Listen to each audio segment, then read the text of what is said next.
Assalamualaikum warahmatullahi wabarakatuh. Nama saya Sri Rahayu Nadipa dari HSB semester 4. Akan sedikit menjelaskan tentang Fatwa Dewan Syariah Nasional Majelis Ulama Indonesia nomor 110 garis miring DSN MUI garis miring 9 garis miring 2017 tentang akad jual beli. Akad jual beli adalah suatu akad perjanjian tukar menukar barang atau benda dengan benda dengan uang yang mempunyai nilai dengan memindahkan hak pemiliknya secara sukarela antara dua belah pihak sesuai dengan aturan hukum Islam. Adapun rukun akad jual beli, yang pertama orang yang berakad, yang kedua benda yang diperakatkan, dan yang ketiga sigot atau ijab atau kobul. Latar belakang ditetapkannya fatwa akad jual beli bahwasanya masyarakat memerlukan dalam mempraktikkan akad jual beli.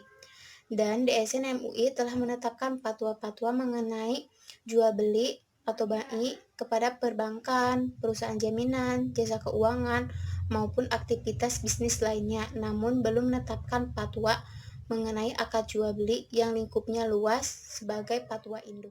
Kemudian, adapun landasan hukum atau dasar hukum dalam akad jual beli terdapat pada surat An-Nisa ayat 29 yang berbunyi, Ya ayyuhalladzina amanu la taqulu amwalakum bainakum bibatili ila takuna tijaratan an tarodin minkum.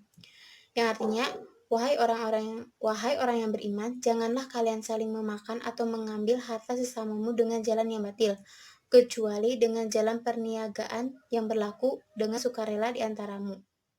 Syariah Nasional Majelis Ulama Indonesia menetapkan Fatwa nomor 110 garis miring DSN MUI garis miring 9 garis miring 2017 tentang akad jual beli dengan ketentuan yang pertama, bahwa akad jual beli harus dinyatakan secara tegas dan jelas serta dapat dipahami dan dimengerti oleh penjual dan pembeli. Dan yang kedua, akad jual beli bisa dilakukan secara tulis, lisan, atau isyarat ataupun secara elektronik sesuai dengan syariah dan ketentuan peraturan perundang-undangan.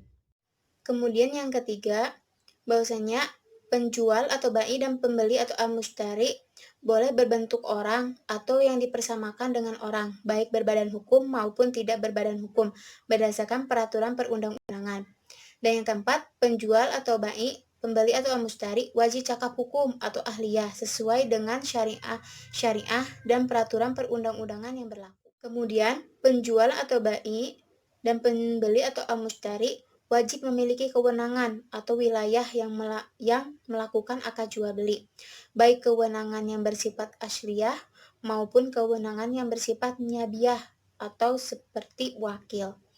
Dan selanjutnya, musaman atau mai'i boleh dalam berbentuk barang dan ataupun berbentuk hak serta milik penjual sepenuhnya. Musaman atau mai'i harus berupa barang dan atau hak yang boleh dimanfaatkan menurut syariah atau mutakawamah, serta boleh diperjualbelikan menurut syariah dan peraturan perundang-undangan yang berlaku.